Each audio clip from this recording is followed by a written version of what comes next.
विजय बंधु जी, एनपीएस में कुछ बड़े मैंने ऐसे उदाहरण देखे, आप ही लोगों ने मुझे बताए कि किसी को 600 रुपए का पेंशन बनी, किसी की 500 रुपए की पेंशन बनी।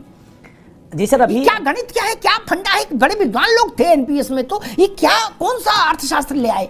देखिए सर, जो एनपीएस बनाई गई व्यवस्था वो टोटली पूंजीपतियों के हाथ में दी गई है। हमारा पैसा, सरकारी कर्मचारी का पैसा और सरकार का पैसा पूंजीपतियों के हाथ में जा, शेयर मार्केट में जा रहा। अब शेयर मार्केट में सर आप जानते हैं 2% 3% हिंदुस्तान के लोगों के लिए हो सकता है, लेकिन 98% लोग बाहर होते हैं। अब उसमें व्यवस्था किया कि 60% हम आपको हार्ड कैश वापस कर देंगे, फिर 40% का आप, मजे की बात, एक बहुत महत्वपूर्ण बात है, 40% जो पैसा हमारा होगा वो गवर्नमेंट जिम्मेदारी नहीं ले रही है, वो पीएफआरडीए बिल में ट्रस्ट कर रखा गया। हम जा करके 40% पैसा किसी बीमा कंपनी को देंगे, वो बीमा कंपनी हमारी पेंशन तय करेगी। वहाँ ट्रस्ट शब्द है, गवर्नमेंट नहीं है। गवर्नमेंट ने पूरी तरह पल्ला झाड़ लिया है एनपीएस में। और जो पेंशन मिलती है एनपीएस के तहत, वो पेंशन नहीं सर, जो 40% पैसा हमारा रखा उसका ब्याज है। अब ब्याज 800 हो सकता है, ब्याज 1200 रुपये सकता है। अभी परसों नर्सों का मीडिया की खबर है, बरेली का उदाहरण आया है, 2400 कुछ रुपए एक व्यक्ति को रिटायर होने के बाद मिला, और उनका लगभग 54,000 लास्ट में वेतन था, और 2400 रुपए मिला। अब उन्होंने बयान दिया, जब मीडिया के लोगों ने पूछा कि भाई 24 रुपए, उन्होंने कहा कि सब्जी तो हो सकता है महीने भर की हो जाए, लेकिन राशन घर का नहीं आ पाएगा, ये दर्द है। 1662 रुपए, उसी दूसरे उदाहरण में आया, बरेली का ही था, 1662 रुपए का। अब 1662 रुपए में सिलेंडर लाएगा कि बिजली का बिल देगा कि अपने घर के लिए राशन लाएगा? 1662 रुपए, सामाजिक सुरक्षा तो नहीं हो सकती फिलहाल, ये बात मतलब बहुत क्लियर है। और इसीलिए सर मैं आपसे बता रहा हूं कि एनपीएस के प्रति पूरे देश में गुस्सा है, और वो हकीकत पहले बताई जाती थी करोड़ों मिलेगा, आज सामने उदाहरण आ रहा है। और इसी वजह से अभी मैं सिक्किम की बात करूं सर, जहां आपने चर्चा किया, सिक्किम में मुख्यमंत्री ने पॉजिटिव रिजल्ट दिया और उन्होंने कहा कि हम लागू करेंगे। आज 1 अक्टूबर की रैली में वहां जो प्रेमा भूटिया हमारी प्रदेश अध्यक्ष, आज वो अपनी टीम के साथ, महिलाओं के साथ दिल्ली आई हैं, क्योंकि उनको इस बात का दर्द है कि अगर हम एनपीएस में रह गए तो हमारा जो बुढ़ापा होगा वो असुरक्षित होगा। एक लास्ट बात जरूर मैं कहूंगा सर, जैसे अर्धसैनिक बलों की आप बात की सर, कई लोग हमसे पास फोन करते रहते कि सर एनपीएस में है, मुझे रात में सोच सोच के तकलीफ होती है कि मैं जब गांव जाऊंगा और मेरे जो छोटे छोटे बच्चे हैं, जब उनको मैं फीस भरना होगा और 1800 रुपये मुझे मिलेगा, मैं किस घमंड से कहूंगा कि मैंने देश की सेवा की, अपने बच्चों की शिक्षा नहीं दे पा रहा हूँ? किस घमंड से मैं अपने माँ बाप से कहूंगा कि आपके चश्मे का पैसा हम नहीं दे पा रहे हैं और हम देश के सैनिक रहे? ये बहुत पीड़ा है, और हम समझते हैं कि सभी से, पार्टी का कोई सवाल नहीं कि इस पार्टी उस पार्टी, सर इस पर मिल करके एक बड़ा फैसला सामाजिक हित में करें, और ये वेलफेयर स्टेट की जिम्मेदारी होती है। ठीक है विजय बंधु। मनीष कुमार गुप्ता जी,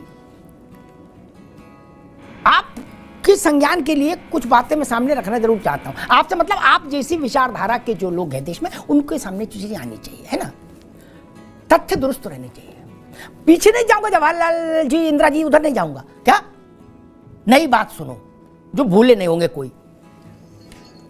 19, 20, 21 ये कोरोना वाला जो 3 साल थे, क्या 20, 21, 22 जो थे, ठीक, इसमें पहली और दूसरी लहर में, सुन लो मनीष बाबू थोड़ा चेहरा ऊपर करके, ठीक, इनमें जो हाहाकार मचा देश में, private sector, full private sector, half private sector, semi private sector, आर्थिक विशेषज्ञ जितने थे, अभिनेता, नेता, और जो जितने भी सोच सकते हो आप, क्या सब घर में दुबक गए? क्या बोले, खिड़की न खोलना, खिड़की भी मत खोलना, क्या सब्जी भी खूंटी टांग जाओ, हम 2 दिन बाद उठाएंगे, कीड़े उसके कोरोना के वायरस मर जाएं। क्या आपकी जानकारी के लिए बता दूं, मैं नौकरी पर था, क्या मैं नौकरी पर था दोनों लहर में, क्या, और 300-400 लोगों की टीम के बीच में खड़ा होता था। मैं जब घर से आता था, सुनी सुनाई बात नहीं, ये बात मुझे भावुक करती इसलिए कह रहा हूं, 4-6 जगह मुझे पुलिस की पिकेट खड़ी दिखती थी।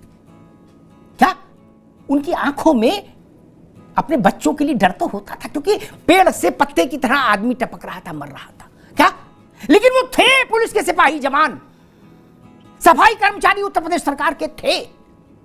सरकारी अस्पताल, प्राइवेट अस्पताल में ताला लग गया, डॉक्टरों ने ताला लगा दिया, टेलीफोन ही बंद कर दिया, बोले थोड़ा सिम निकाल लो, बवाली खत्म। क्या प्राइवेट अस्पतालों की ये स्थिति है, और सरकारी में जो कोरोना के पीड़ित जा रहे थे, डॉक्टर ये जान रहे थे कि हम बच भी सकते हैं और मर भी सकते हैं, फिर भी इलाज कर रहे थे। कोई तुलना कर देंगे आप? बोले जी हमको जलेबी दो पहले, क्या तर्क है? कहां थे बाकी लोग?